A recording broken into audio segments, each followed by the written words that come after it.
আল্লাহ বলে, বান্দা আমার মতো দয়ালু মনিব থেকে কেড়ে তোরে আলাদা করে দিল। মা গাররাকা,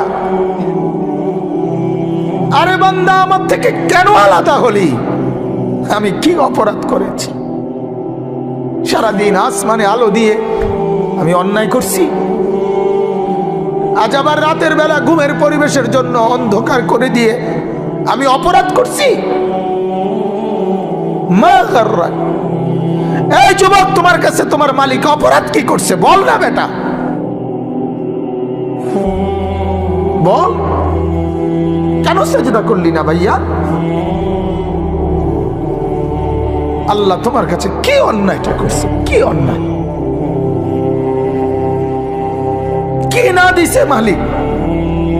মা গাররাকা বিরাব্বিকাল কারীম, এটা আল্লাহর ডাক। আল্লাহ বলেন, বান্দা কে রে তোরে আমার থেকে আলাদা করলো? কেন রে তুই আমারে ছাড়লি? আমি কি দোষ করছি? হাদিসের মধ্যে আছে, লাইসা মিন ইয়াউমিন ইল্লা ইউরাদু আলা নবী সাল্লাল্লাহু আলাইহি ওয়াসাল্লাম আমালা উম্মতিহি গুদওয়াতান ওয়া আশিয়াতান। শোনো যুবক, আল্লাহর নবী বলেন প্রতিদিন দুইবার, সকালে একবার, সন্ধ্যায় একবার, আমার উম্মতের আমল আমি রাসূলের সামনে ফেরেশতারা পেশ করে।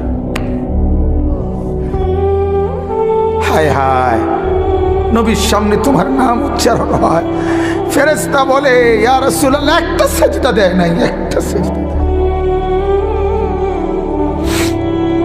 একটা সেজদা দেয় নাই।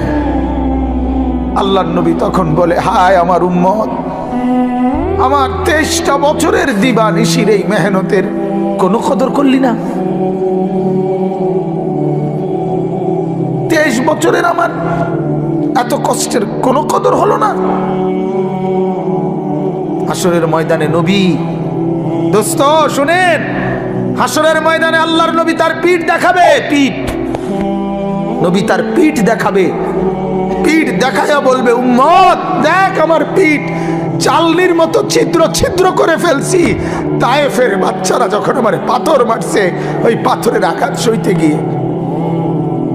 সেদিন দেখবেন, সেদিন বুঝবা যুবক, নওজোয়ান, তোমাদের জন্য কাঁদার কেউ নাই, তোমাদের জন্য ভাবার কেউ নাই। মা বাপ ছেড়ে দিছে তোমারে, যা বাবা নষ্ট হয়ে যা। আহা, মোবাইলের হাতে ছেড়ে দিছে তোমারে, নষ্ট বন্ধুদের হাতে ছেড়ে দিছে তোমারে, যা বাবা পেটের ভুক লাগলে ভাত খাইয়ে যাইস, বাকি টাইম নষ্ট হয়ে যা। অভিভাবক ছেড়ে দিছে সন্তানকে, দুপুর বেলা বের হইছে রাত 10টা পর্যন্ত, কারো কোনো পেরেশানি নাই। মা বাবার, ছেলেটা কি হচ্ছে, কার সাথে উঠতেছে, বসতেছে, খাইতেছে, চলতেছে, কারো কোনো পেরেশানি নেই। এভাবে জিন্দেগি চলে না বাজান, এভাবে জিন্দেগি চলে না। এই জন্য আল্লাহ তাআলা প্রতিদিন ডাকে, আমার বান্দা আমি কি অপরাধ করেছি? রাসূল প্রতিদিন বলে, আমার উম্মত আমি কি অন্যায় করছি? আমার তায়েফের রক্তের কোনো দাম নাই, আমার উহুদের দান শহীদ করার কোনো মূল্য নাই। 14 দিন আমি পেটে পাথর বেঁধেছি, আমার সেই পাথরের বাধা পেটের কোনো মূল্য নাই। আমি 3 মাস ঘরে চুলায় আগুন জ্বলে নাই, আমার সেই জীবনের কোনো মূল্য নাই। মুসলমানের ছেলেরা, মুসলমানের বাবারা, তোমরা তোমাদের আল্লাহকে চেনো, তোমরা তোমাদের রাসূলকে চেনো। মোবাইল দিয়া হইলেও রবিকে চেনো, রাসূলের জীবনী শোনো, তাইলেও ফায়দা হবে। এই জীবন এভাবে নষ্ট করো না ভাইয়া। আল্লাহ আমাদেরকে বুঝ দান করেন, আল্লাহ আমাদেরকে কবুল করেন, আল্লাহ আমাদেরকে ফিকির দান করেন। অনেক যুবক বসছো মাশাআল্লাহ, আল্লাহ যত ছেলে বসছো, আল্লাহ তোমাদের ঈমান আমলের দৌলত দান করেন। এই কলিজাটা যদি একবার আল্লাহ পছন্দ করে তোমার, তো ওই দিলে আল্লাহ তাআলা ঈমান আমল দিয়েই দেবে। এজন্য তুমি আল্লাহর কাছে বলিও, আল্লাহ আপনি আমাকে আপনার জন্য গ্রহণ করেন, আপনার দ্বীনের জন্য গ্রহণ করেন। চলেন আমি যে আয়াত পড়ছি এই আয়াতে আল্লাহ তাআলা বলেন, সূরা আনফালের আয়াত, ইয়া আইয়ুহাল্লাযীনা আমানু। ওই যে পিছনে তাকায়ও না ভাইয়া, পিছনে তাকায়ও না, যে আসো আসো। ইয়া আইয়ুহাল্লাযীনা আমানু, হে ঈমানদারগণ। এটা আল্লাহর ডাক। কার ডাক? আল্লাহর। ইয়া আইয়ুহাল্লাযীনা আমানু, এটা আমার মালিকের ডাক। মালিকের এই ডাকে পৃথিবীর সবচেয়ে বেশি মায়া। সন্তান যখন, মা যখন সন্তানকে ডাকে, ওই ডাকে যেতটুকু মায়া, বাবা সন্তানকে ডাকলে যতটুকু মায়া, আল্লাহর কসম এই ডাকের মধ্যে গোটা পৃথিবীর সবচেয়ে বেশি মায়া এর মধ্যে। ইয়া আইয়ুহাল্লাযীনা আমানু, হে ঈমানওয়ালা। আল্লাহ বলেন, বান্দা তুমি কালেমা পড়েছো, তুমি নিজেকে মুসলমান পরিচয় দিয়েছো, আমি আল্লাহ খুশি হলাম, তোমার ঈমান গ্রহণ করে নিলাম। আমি আল্লাহ এই কারণেই তোমাকে ঈমানদার বলে ডাক দিলাম। এটা প্রমাণ করে যে আল্লাহ আমার ঈমান গ্রহণ করছে। বলেন আলহামদুলিল্লাহ। ইয়া আইয়ুহাল্লাযীনা আমানু, এই শব্দটি কোরআনুল কারীমের মধ্যে মোট 89 বার আছে। 89, 8, 9, 89 বার আল্লাহ তাআলা 89 বার আমাদের ঈমানদারদেরকে ডাক দিয়ে দিয়ে বলছেন। কি বলছেন? দারুণ কথা। আল্লাহ বলেন, বান্দা তোমার ঈমান আমি গ্রহণ করলাম, এজন্য তোমাকে ঈমানদার বলে ডাক দিলাম। এবার তোমারে এরকম ঈমানদার বলে ডাক দিয়ে কিছু আমলের কথা বললাম, এই কাজগুলো তুমি ঠিকমতো করবা, আমার জান্নাত আমি আল্লাহ তোমারে বুঝাই দেব। ঈমানওয়ালার জন্যই জান্নাত। জান্নাত আল্লাহ বানাইছেন কার জন্য? আমাদের জন্য। এই যে আপনারা যারা বসছেন এখানে, ছোট বড় একের বিশ্বাস আল্লাহ তাআলা জান্নাত বানাইছে আমাদের জন্য। কাদের জন্য ভাইয়া বলো না? আমার জন্য। এই তোমার জন্য, তোমার জন্য, তোমার জন্য, তোমার জন্য, তোমার জন্য। ওই যারে ধমক দিলাম দোস্ত, তোমার জন্য। রাগ হইও না, আল্লাহ তোমারে কবুল করেন, আল্লাহ তোমারে নামাজি বানায় দেন। কারোর প্রতি তো এমনি তো কোনো বিদ্বেষ নাই, ঠিক না ভাইয়া? কারোর সাথে কি কোনো আলাদা দুশ্মনী আছে কি? তো আল্লাহ তাআলা বলেন, ঈমান আমি গ্রহণ করলাম, ঈমানের বিনিময়ে জান্নাত। যত লোক ঈমানদার আল্লাহ তাআলা বলেন আমার জান্নাত তোমাদের জন্য। সুবহানাল্লাহ। ঈমানবিহীন জান্নাতে যাওয়ার কোনো কি নাই, সুযোগ নাই। জান্নাতে যাওয়ার জন্য প্রথম শর্ত হলো কি থাকা? ঈমান থাকা। ঈমান থাকা, ঈমান। একটা মজার কথা শুনেন। আমাদের খতিবে আজম মুনাজিরে জামান আল্লামা নুরুল ইসলাম অলিপুরি দামাত বারাকাতুহু হযরতের বয়ানে আমি শুনছি। হযরত বলেন, হাসরের ময়দানে আল্লাহ তাআলা প্রত্যেকটা বান্দার আমল মিজানের পাল্লার মধ্যে মাপবেন। এটা জানেননি? মিজানের পাল্লাতে যে আমাদের আমল মাপা হবে, এটা শুনছেন?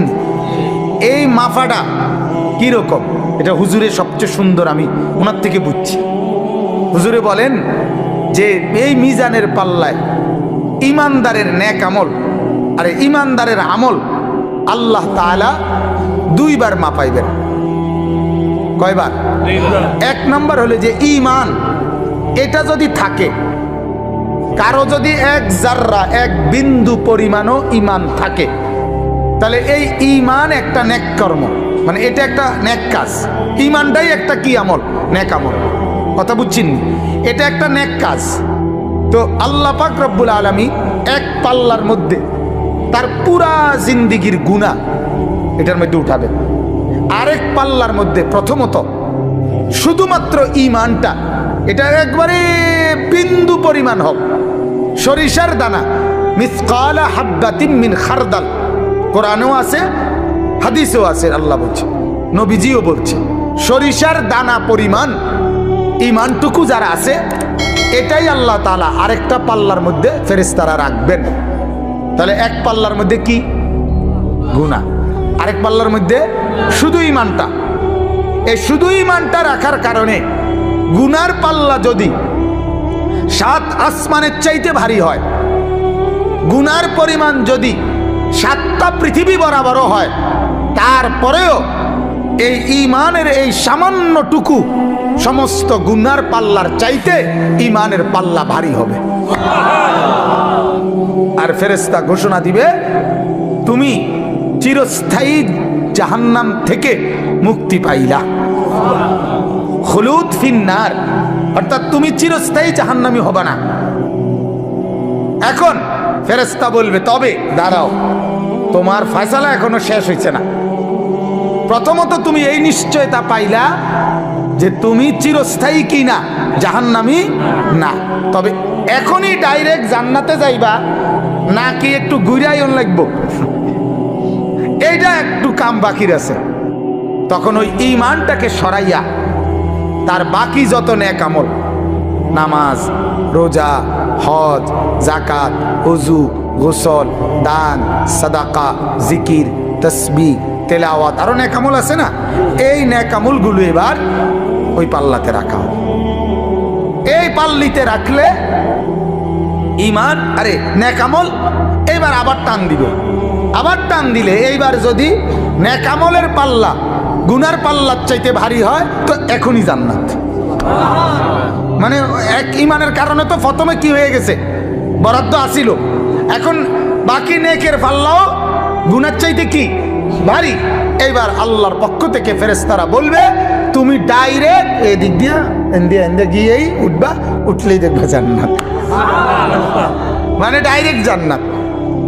আর যার নেকিগুলো রাখার পরে গুনার পাল্লা ভারী হবে, তাকে বলা হবে, তুমি প্রথমত জাহান্নামে যাও, জাহান্নামে এই গুনার সমপরিমাণ শাস্তি ভোগ করার পর তারপরে ওই যে প্রথম ঈমানটুকু থাকার কারণে, ওইটুকুর কারণে তুমি জান্নাতি হবা।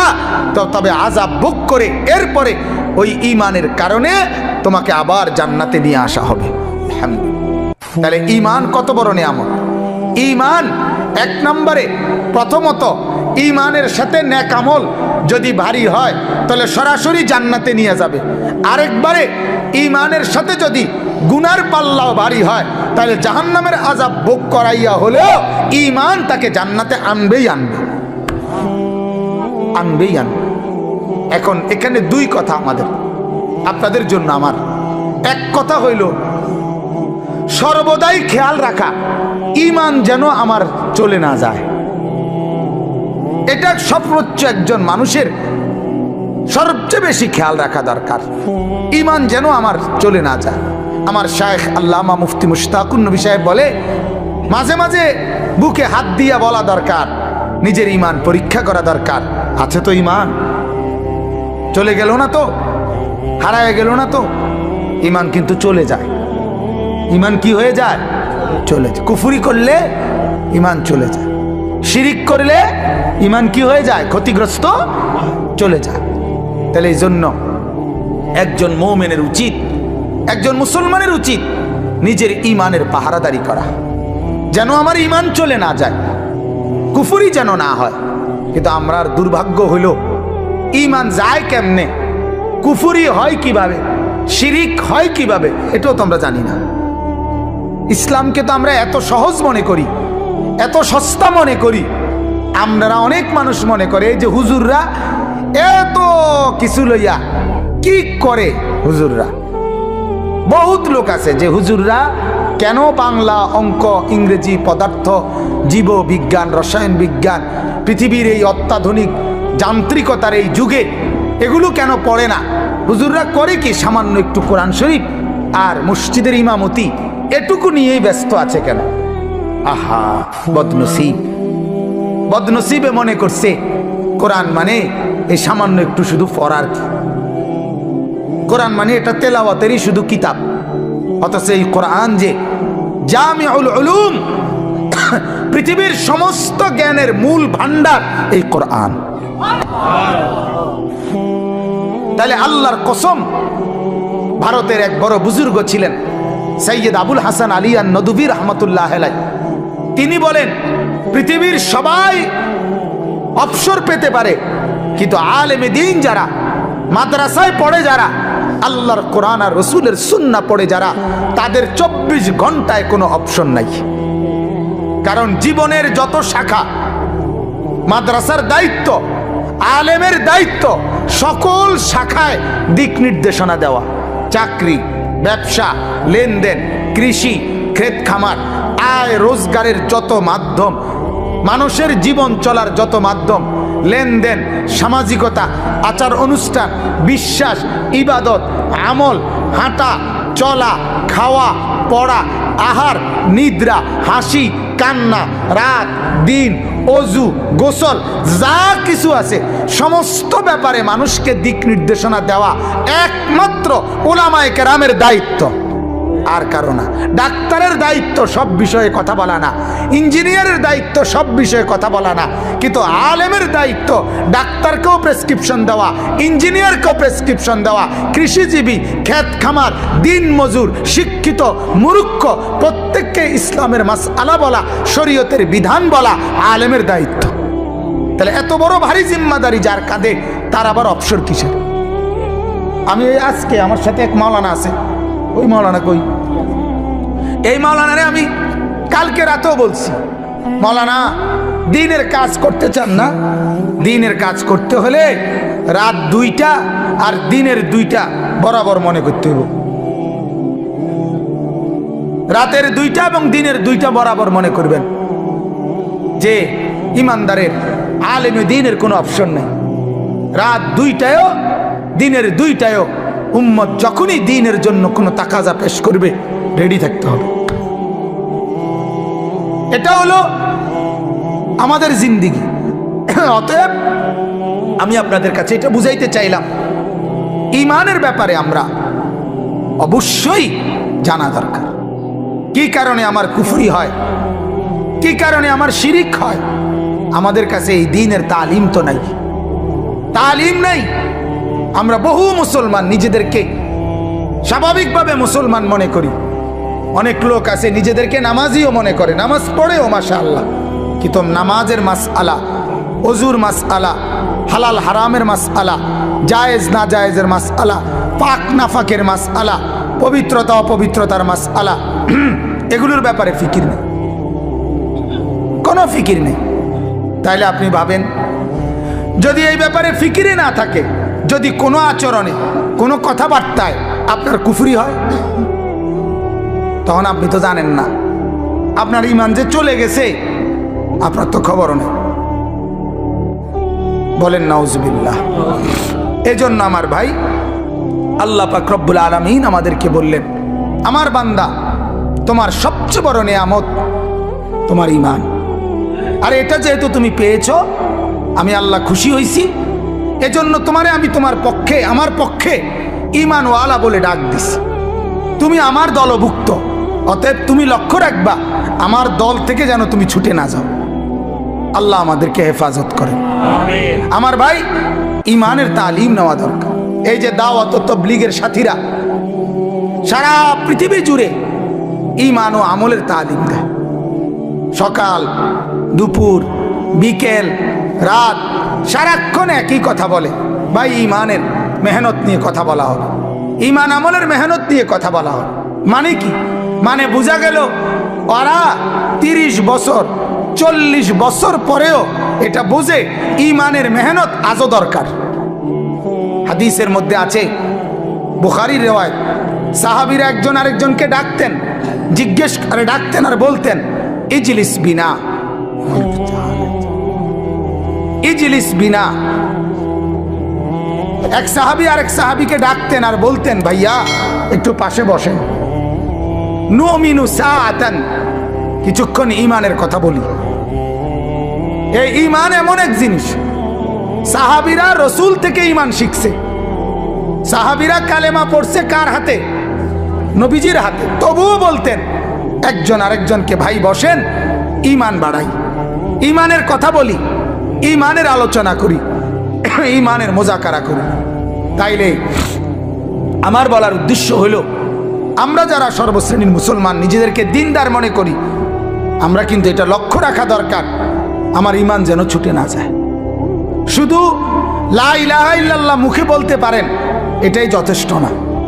আচরণে, কর্মে, বিশ্বাসে, লেনদেনে যেন কোনো কুফরি না হয়। বহু নাফরমান পাত্তর দিয়ে বাইর হইল, তার জবান দিয়ে মালিকের নাম বাইর হয় না।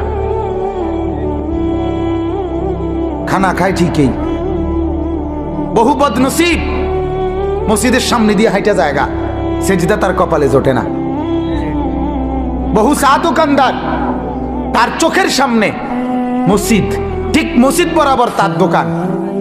এই ডাকাইতের দোকানে বইয়া মানুষে চা খাইয়া নামাজ পড়ে, যে ডাকাইতে নিজে সেজদা দেয় না। আছে না এমন? হ্যাঁ, এটা নসিব।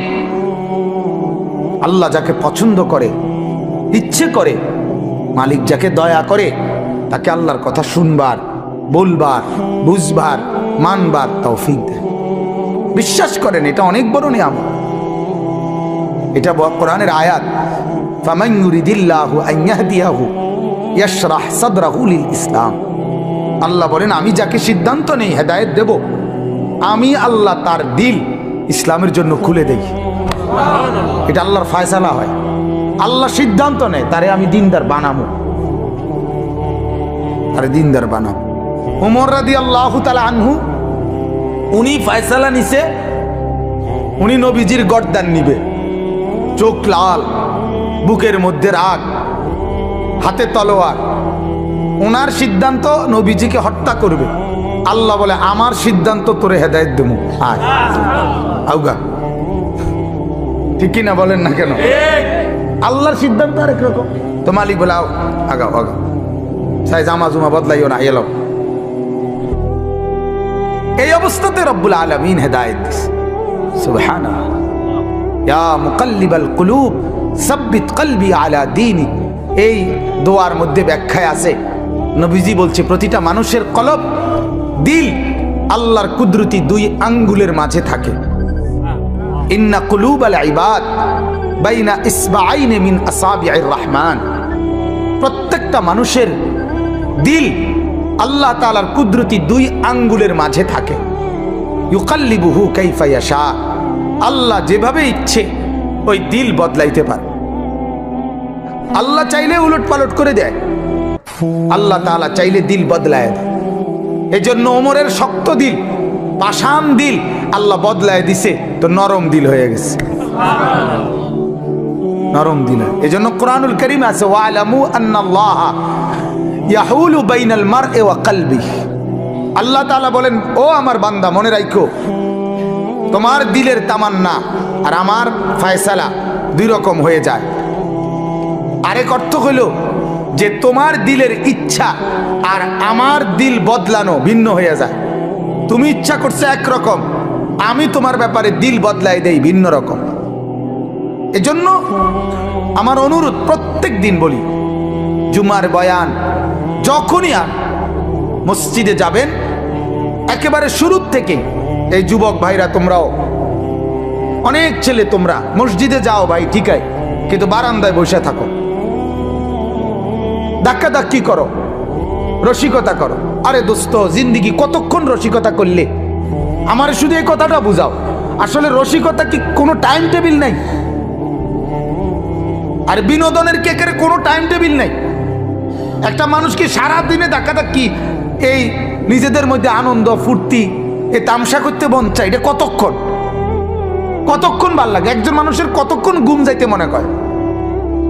একজন মানুষের কতক্ষণ তামসা করতে মন চায়? এটার কি কোনো লিমিট নেই? এক সপ্তাহ পরে তুমি, এক সপ্তাহ তো তোমার মসজিদে দেখা যায় নাই, একটা সপ্তাহ পরে শুক্রবারে আধা ঘন্টা টাইমের জন্য আল্লাহর ঘর মসজিদে আসছো, শয়তান তোমারে তখনও কামড়ায়? ইবলিস কি তখন তোমারে তখনও ছাড় দেয় না? তখনও তুমি বারান্দাত বসে বসে ধাক্কা ধাক্কি করো, ঠেলাঠেলি করো। আশ্চর্য কথা। তাহলে আল্লাহর কথা কখন শুনবা ভাইয়া? আখিরাতের কথা কখন শুনবা? কেমনে বললে বুঝবা? কিভাবে বললে বুঝবে এরা? অনেক মুরব্বী আছে, এই মুরব্বী, অনেক কিছু মুরব্বীরও আছে বদভ্যাস, বসে বসে মসজিদে গিয়া ইমাম সাহেব জুমার বয়ান করে, সামনের কাতার দখল করে থাকে, কিন্তু বইয়ে বইয়ে এমনি জিমায়, এরম করে, বইয়ে বইয়া জিমায়। জিমান কেন? আমার মসজিদে থাকার কোনো বুড়া 200 বছরের বুড়াও জিমাইতারে না, জিমানির সিস্টেমে নাই, ডরেও তো চোখ বন্ধ করে না, শতবদ নাই, শতবদ করবে কেন? আপনি আসছেন আল্লাহর ঘরে, শুনবেন না কেন? মনোযোগী হবেন না কেন?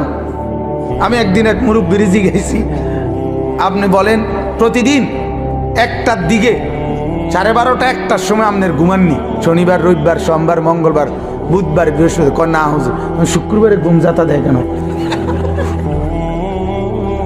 কি ব্যাপার, ঘটনাটা কি?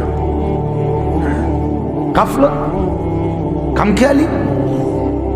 আল্লাহ আমাদেরকে মাফ করে দেন।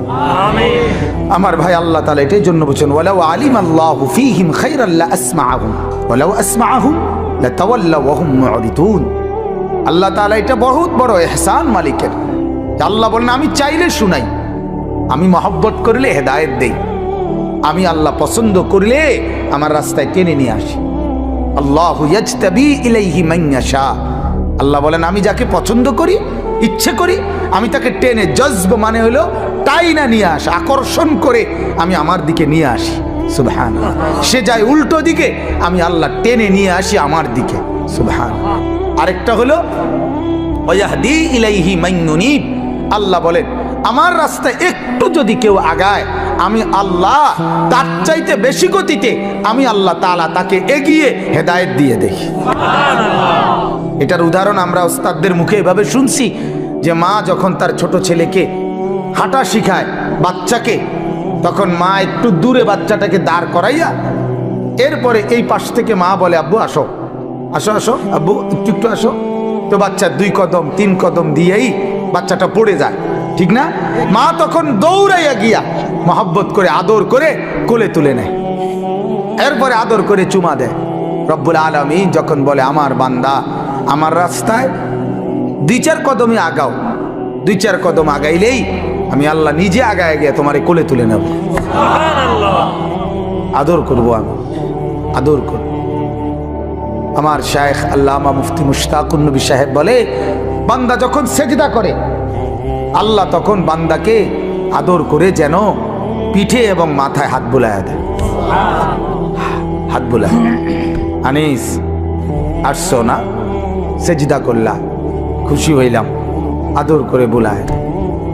আল্লাহর পেয়ারা বান্দারা মালিকের স্পর্শ পায়। সুবহানাল্লাহ।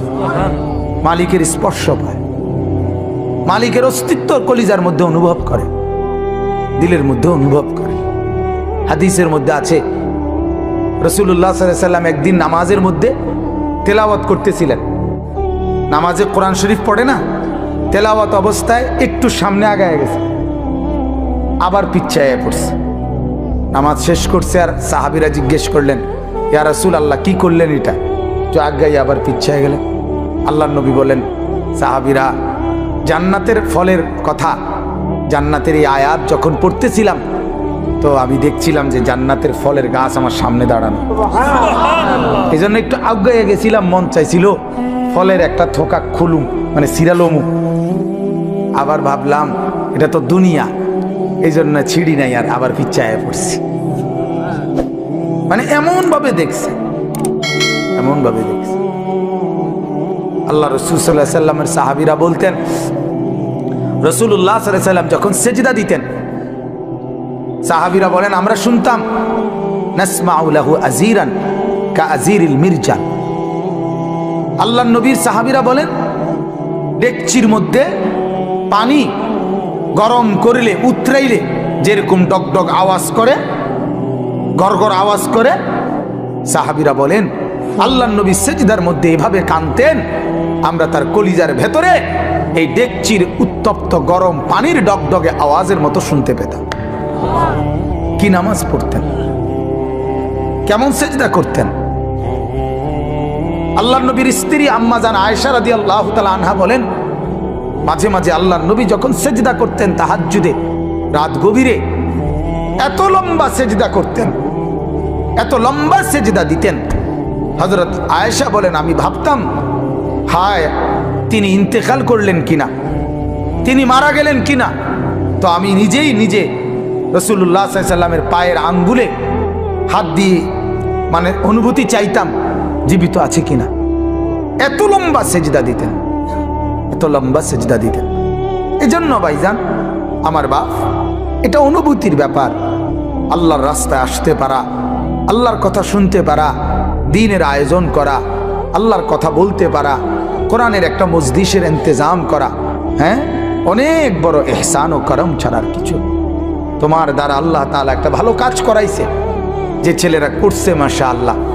শামীম ভাই আমারে আবদার করে বসছে, মূলত ওনার আবদারের কারণে আমি এই সময়টুকু মিলাইছি।